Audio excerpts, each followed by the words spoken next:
여러분 안녕하십니까? 이어서 지역 소식입니다.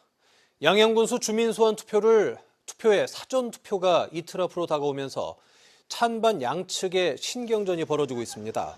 주민소환 투표 청구 측은 방송 홍보 차량을 비롯해 인파가 몰리는 곳에서 투표 참여를 홍보하는 피켓팅을 이어가고 있고, 반대 측에서 일부 상가에 전화를 걸어 투표 불참을 유도하고 있는 것으로 알려졌습니다.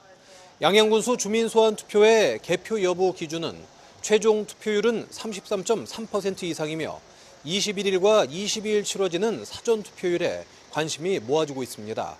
한편 행정안전부는 내일 양양군 실내체육관을 찾아 주민소환 사전투표 준비 상황을 점검합니다. 제305회 정성군 의회 임시회가 오늘 개회해 오는 28일까지 열흘간 이어집니다. 이번 임시회에서는 정성군 민주화운동 기념에 관한 조례안, 정성군 이장 정수조례 일부 개정 조례안 등 6건의 조례안을 심의 의결하고 정성군 장기 미집행시설 현황과 단계별 집행계획안을 보고받고 논의할 예정입니다. 특히 지난 제303회 임시회에 제출된 민생회복지원금 예산이 포함된 2025년도 제1회 추가경정 예산안을 28일 제8차 본회의에 다시 상정해 의결합니다. 올해 강원도민체전 주 개최지인 삼척시가 대회 개최 100일을 앞두고 성공 개최를 다짐하는 행사를 열었습니다. 삼척시는 오늘 체육회, 자원봉사센터와 함께 차질 없는 대회 준비와 운영에 서로 협조하기로 하고 업무 협약을 맺었습니다. 또 대회 개최 100일을 알리는 시설물 점등식을 갖고 자원봉사 활동 지원과 시민 참여 확대에 노력하기로 다짐했습니다. 올해 60회째를 맞는 강원도민체전은 5월 30일부터 6월 3일까지 수소도시 삼척에서 하나 되는 강원도민을 주제로 열리며 12,000여 명의 선수단이 43개 종목에서 경기를 펼칠 예정입니다. 강릉 부산 동해선 철도 시대를 맞아 강릉 발전 전략 포럼이 열렸습니다. 이번 포럼은 강릉 부산 대구 철도 개통 효과를 극대화해 지역 발전 전략을 마련하기 위해 열리는 것으로 동해선 철도 인프라를 활용한 산업, 물류, 관광 발전 방안을 주제로 다양한 논의가 이루어졌습니다. 특히 철도 역세권 개발과 지역 거점 육성 전략, 철도망 확충과 연계한 강릉의 물류산업 발전 방향, 최근 관광 환경과 강릉 관광의 미래에 대한 주제 발표와 심층 토론이 마련됐습니다.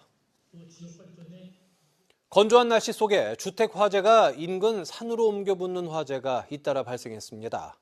오늘 오전 10시 45분쯤 고성군 주강면 무남진리의 한 주택에 선한 불이 인근 야산으로 옮겨 붙었다 11시 20분쯤 주불이 진화됐습니다. 비슷한 시각 홍천군 영귀미면 삼봉리의 한 주택에서도 화재가 발생해 인근 산으로 번져 진화 작업을 벌였습니다. 경찰과 산림 소방당국은 피해 규모와 원인 등을 조사할 방침입니다. 동해시가 지역 물가 안정을 위해 착한 가격업소 신규 모집에 나섭니다. 동해시는 현재 착한 가격업소 43곳을 50곳으로 확대하고 경기 침체로 어려운 소상공인의 맞춤형 인센티브를 지원할 계획입니다. 모집 대상은 외식업, 이미용업, 세탁업, 숙박업 등으로 올해는 법인 사업자와 포장 배달 전문업소도 신청할 수 있습니다. 속초시가 탄소중립 포인트제 에너지 자동차 분야 신규 참여자를 모집합니다. 에너지 탄소중립 포인트제는 가정과 상가에서 사용하는 전기와 수도, 도시가스 소비량의 감축률에 따라 현금 포인트를 지급하는 제도이며 주행거리 감축에 따라 인센티브를 주는 자동차 포인트제는 승용, 승합 차량 147대를 모집해 최소 2만 원에서 최대 10만 원까지 지급합니다. 속초시는 지난 2023년 탄소 중립 포인트제도 활성화 최우수 지자체로 선정됐고 지난해 839톤의 온실가스를 감축하며 우수 지자체로 선정됐습니다. 강원도교육청이 2025년 1학기 초등학교 늘봄학교 컨설팅을 마쳤다고 밝혔습니다. 각 지역 교육지원청 주관으로 도내 모든 학교를 방문해 1학기 늘봄학교 준비 상황을 확인하고 컨설팅을 실시했으며 안전관리 대책 점검과 교육청 차원의 지원 방안을 모색했습니다.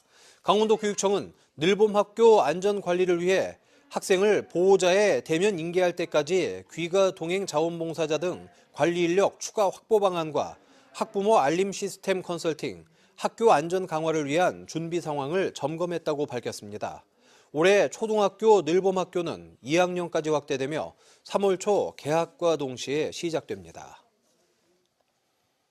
삼척시 보건소에서 의료 취약지 주민들에게 제공하는 원격 진료 사업이 열악한 의료 환경 해소에 기여하고 있습니다.